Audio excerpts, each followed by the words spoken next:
नमस्कार मित्रों। कल मैं अपने एक पुराने विद्यार्थी से बात कर रही थी। वह अर्थशास्त्र के सहायक प्राध्यापक की परीक्षा में चयनित हुआ। चर्चा करने के दौरान जब मैंने उससे कुछ क्वेश्चन पूछे तो वह थोड़ा सा घबरा सा गया। बाद में उसने बताया कि मैडम मुझे याद तो था पर मुझे वक्त पर याद नहीं आया। मित्रों, आप जब साक्षात्कार के लिए जाते हैं तो यह आपके व्यक्तित्व का परीक्षण है। आपके साथ ऐसा होता है, ऐसा नहीं है। यह बहुत सारे विद्यार्थियों के साथ होता है। ऐसा इसलिए होता है क्योंकि हम बहुत अधिक चिंता और तनाव में होते हैं कि यदि साक्षात्कार अच्छा नहीं हुआ तो क्या होगा।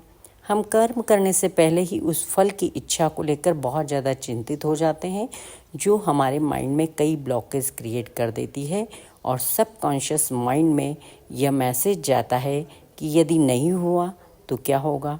तो सबसे पहले इस नकारात्मक विचार को निकाल दीजिए। आप अपने अंदर एक सकारात्मक मैसेज दीजिए कि आप जब सामने वाले के सामने जाएंगे, साक्षात्कार में बैठेंगे, तो आप बहुत आत्मविश्वासी हैं। आप सभी बातों को अच्छे से रिप्लाई करना जानते हैं और आप ऐसा करेंगे। आपके सबकॉन्शियस माइंड को दिया गया यह सजेशन, मेरा विश्वास करिए, आप में एक नया परिवर्तन लाएगा। क्योंकि हम जैसा सोचते हैं हमारा व्यक्तित्व वैसा ही बन जाता है। यदि मैं आध्यात्मिक भाषा में बात करूं तो हमारा भौतिक शरीर और मानसिक शरीर, इन दो शरीर में जो मैसेज जाता है शायद वो कुछ समय बाद बदल जाए, किंतु जो मैसेज हमारे प्राणमय शरीर में जाता है वो मैसेज बहुत स्थायी रूप से मस्तिष्क में एक संकेत के रूप में काम करता है और यह सबकॉन्शियस माइंड का मैसेज ही हमें स्ट्रॉन्ग बनाता है।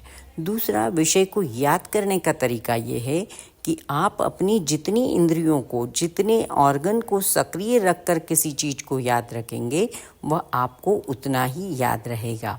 जैसे सबसे पहले किसी भी विषय को पढ़िए, उस पढ़ने के बाद में उसे लाउड वॉइस में दोहराइए, फिर उसी विषय को आप विजुअलाइज अपने आँखों में चित्रों के माध्यम से याद करिएगा, फिर उसे लिखिए। आजकल हम लिखने की आदत को बिल्कुल भूल चुके हैं और फिर आईने के सामने खड़ा होकर आप दोहराएं।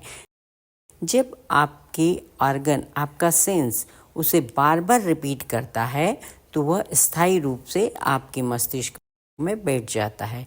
ध्यान रखिए, कोई व्यक्ति आपको एक बार मिला आप भूल सकते हैं, 2 बार मिला आप भूल सकते हैं, किंतु कोई व्यक्ति बार बार मिलता है तो उससे आपका स्थायी परिचय हो जाता है। यही विषय को याद रखने की तकनीक है।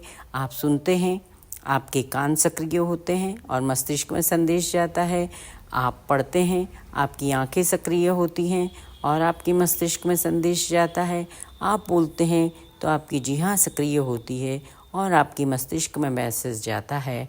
आप इसी चीज़ को आईने के सामने खड़ा होकर दोहराते हैं तो फिर आपके साथ आपकी बहुत सारी इंद्रियां सक्रिय होकर उस मैसेज को विजुलाइज कर आपके अंदर भेजती है।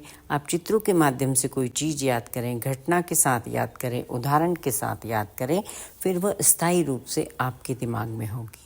तीसरा, मैं आपको बताना चाहूँगी कि किसी भी विषय के तथ्य को समझे, उसके मूल कंसेप्ट को समझे। यदि आपने उसके मूल कंसेप्ट को समझ लिया तो व्याख्या और विश्लेषण आपका मस्तिष्क आसानी से समझ जाता है, क्योंकि उसके अंदर स्ट्रॉन्ग इन्फॉर्मेशंस पहले से ही लोडेड होती है। अगली बात यह है कि आप अपने माइंड को फोकस्ड करिए। जैसे आपका जो लक्ष्य है सिर्फ उसी पर आपकी चेतना, उसी पर आपकी ऊर्जा केंद्रित होनी चाहिए। वही पुराना उदाहरण कि अर्जुन को सिर्फ मछली की आंख दिखाई देती है, इसी तरह से आपको अपना लक्ष्य दिखाई देना चाहिए। उस लक्ष्य के अलावा आप और कुछ भी चीज़ें याद न रखिए। तो पावर ऑफ सबकॉन्शियस माइंड के साथ साथ आप एक चीज़ और ध्यान रखिए कि जब आप पढ़ने बैठें तो आप किसी और जेस्चर में नहीं बैठें। ये गुरुकुल की पुरानी पद्धति है चक्रास एक्टिवेट करना। आप बिल्कुल स्ट्रेट बैठें, आपकी स्पाइन जितनी सीधी होगी आपके मस्तिष्क का ग्रहण करने की क्षमता जो है वो उतनी ही सक्रिय होगी। आपके पाँव ज़मीन पर और आपकी रीढ़ बिल्कुल सीधी होनी चाहिए। और इस पोस्चर के समय आप किसी अन्य तरह की क्रियाएं जैसे पाँव हिलाना, हाथ हिलाना, अनावश्यक इधर से उधर किसी चीज़ के साथ में जुड़ना, ये सब छोड़ दें। इससे आपकी जो ऊर्जा है वह इधर उधर व्यय होती है। ऊर्जा को फोकस करना सीखें और हमेशा कुछ न कुछ नया करते रहें। अनावश्यक चिंता से बचें। अनकॉन्शियस माइंड में इस मैसेज को न जाने दें कि यदि मैं सिलेक्ट नहीं हुआ तो क्या होगा। आपके हाथ में सिर्फ कर्म करना है, परिणाम पर आपका वश नहीं है।